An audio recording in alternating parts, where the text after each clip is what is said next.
안녕하십니까. 세상 읽어주는 남자 이상훈입니다. 오늘은 TSMC 5나노 수주와 관련한 말씀을 드리겠습니다. 미국 정부의 하웨이 규제로 사실 발등에 불이 떨어진 것은 하웨이뿐만이 아닙니다. 이 TSMC도 마찬가지 입장입니다. 당장 1등 고객과 2등 고객이 바로 애플과 하웨이입니다. 올 초만 해도 하웨이가 곧 애플을 따라잡고 1대 고객으로 올라선다는 뉴스가 디지타임스에서 나왔었습니다. 하웨이가 5G 스마트폰을 일찍 출시해서 대대적인 프로모션에 나섰고 애플은 반대로 5G 출시가 밀렸습니다. 그 때문에 모바일 AP 수요가 하웨이 쪽에서 많이 나오기 때문에 하웨이가 애플을 제칠 것이란 관측이었습니다. 그만큼 TSMC가 애플과 하웨이에 대한 매출 의존도가 높다는 뜻일 것입니다. 아마 둘을 합치면 매출 비중이 근 27% 정도 됩니다. 역으로 보면 그만큼 TSMC는 이들의 빈자리 메우기가 급해졌습니다.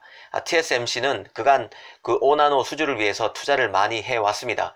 이미 지난 4월부터 5나노 공정을 통한 대량 생산 체제를 만들었습니다. 실제 TSMC는 5나노 공정에서 발생하는 매출 비중이 올해 전체 매출의 10%를 차지할 것이라고 예상하기도 했었습니다. 문제는 5나노 공정을 대부분 애플과 하웨이가 차지한다는 데 있습니다. 이 외신에서는 TSMC의 5나노 주문량이 이미 애플과 하웨이의 모바일 칩 주문으로 가득 찬 상태고 5나노의 경우 애플이 TSMC 생산 라인의 3분의 2를 예약한 상태라는 보도도 있었습니다.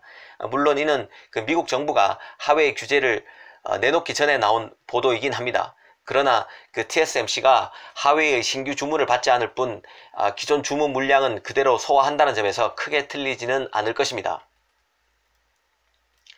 제가 오늘 드릴 말씀은 바로 AMD 5나노 CPU 주문과 관련해서입니다. TSMC로서는 하웨이의 신규 수주 단절, 그리고 애플의 중국 매출 부진 가능성 등의 여파로 다른 팹리스 고객을 잡는 게 절실해졌습니다. 이와 관련해서 가장 유력한 후보는 뭐니뭐니 해도 AMD입니다. 현재 CPU, GPU 분야에서 2위 업체지만 기술 리더십의 주도권을 잡고 있는 곳이 바로 AMD입니다. 그런데 최근 대만 디지타인스가 AMD 라이젠 4000 시리즈 데스크탑 CPU를 당초 계획보다 앞당겨서 올 4분기부터 TSMC의 5나노 플러스 공정을 통해서 양산한다고 보도했습니다. 하지만 미국 매체인 톰스 하드웨어는 디지타임스의 이 보도에 의문부호를 붙였습니다. AMD가 올 연말까지는 7나노 공정을 통한 CPU를 낼 계획이라면서 4분기부터 5나노 플러스 공정을 활용할 가능성은 낮다고 보도했습니다. 이 기사를 보면서 TSMC가 좀 급해졌다는 생각이 들었습니다. 찬찬히 풀어드리겠습니다. 일단 TSMC가 5나노 공정을 그냥 5나노 공정, 그리고 5나노 플러스 공정으로 분류하고 있는 것부터 알아야 될 것 같습니다. 쉽게 말해서 5나노 플러스 공정은 일반 5나노 공정보다 더 진화된 버전의 공정이라고 생각하시면 됩니다. 마치 퀄컴이 스냅드래곤 시리즈를 낼 때 스냅드래곤 855, 스냅드래곤 855 플러스로 나눠서 출시하는 것처럼 생각하시면 쉬울 것입니다. 그런데 5나노 공정은 애플, 하웨이를 위한 것이고 5나노 플러스 공정은 AMD용이라는 게 디지타임스의 설명입니다. 일단 이런 전제를 깔고 기사를 보겠습니다. 이 디지타임스는 TSMC가 5나노 플러스라고 불리는 5나노 핀팩 공정의 개량형으로 제작된 칩의 대량 생산을 올 4분기에 시작하는데 이 TSMC 5나노 플러스 공정은 올 연말이나 내년 초 출시 예정인 AMD의 라이젠 4000 시리즈 데스크탑 프로세서에 대한 주문을 이행하기 위한 것이라고 짚었습니다. 이 디지타임스는 AMD가 당초 올 9월이나 10월쯤에 라이젠 4000 CPU를 출시할 계획이었지만 올 연말이나 내년 초 CES 기간으로 출시 시기를 재조정했다고 지적했습니다. 그러면서 CPU 수요가 좋다는 점도 언급했습니다. 이 바이러스 사태로 PC와 서버 프로세서 출하량이 강세를 보이고 있으며 그래서 라이젠 4000도 계획을 앞당겨서 양산한다는 식의 논리를 폈습니다. 하지만 미국 매체 톰스 하드웨어는 이런 기사에 물음표를 붙였습니다. 이번 TSMC의 수주 소식과 AMD의 로드맵 간의 차이가 있다는 것입니다. AMD는 올 연말까지 7나노 공정을 통한 CPU 출시 계획이 확고하다고 짚었습니다. 그리고 올 초에 TSMC가 5나노 공정 양산을 위한 투자에 나섰는데 곧바로 AMD 5나노 CPU를 만들 수 있을지에 대해서도 의문부호를 달았습니다.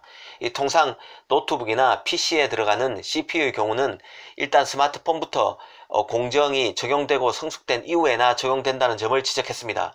일전 방송에서 설명해 드린 적이 있는데요. 이 메모리가 CPU보다 공정 개선이 빠른 이유는 바로 스마트폰의 공간이 훨씬 더 협소하기 때문입니다. 노트북이나 PC용 CPU의 경우 스마트폰보다 훨씬 공간이 넓기 때문에 아무래도 공정 개선 압박이 덜합니다. 그런 맥락에서 톰스 하드웨어는 TSMC가 AMD가 데스크톱용 CPU를 올 연말부터 가장 최신 공정인 5나노 플러스를 활용해 양산할 가능성은 낮다고 꼬집은 셈입니다. 아직 모바일에서도 거의 사용되지 않는 5나노 공정을 급하게 노트북 데스크톱용 CPU에 활용할 요인이 낮다는 것입니다. 그러면서 톰스 하드웨어는 미중 무역 분쟁으로 TSMC가 하웨이 빈자리 메우기에 바쁜 것 같다고 언급했습니다. TSMC가 하웨이 주문을 받지 않을 경우 생산 라인이 빌 것이며 이 때문에 그 빈 라인을 채울 다른 고객을 찾고 있을 가능성이 매우 크다는 것입니다. 이 논란을 보면 5나노 수주 경쟁이 얼마나 치열한지 새삼 느끼게 됩니다. 하웨이 규제 때문에 더 치열하게 양상이 진행되는 것 같습니다.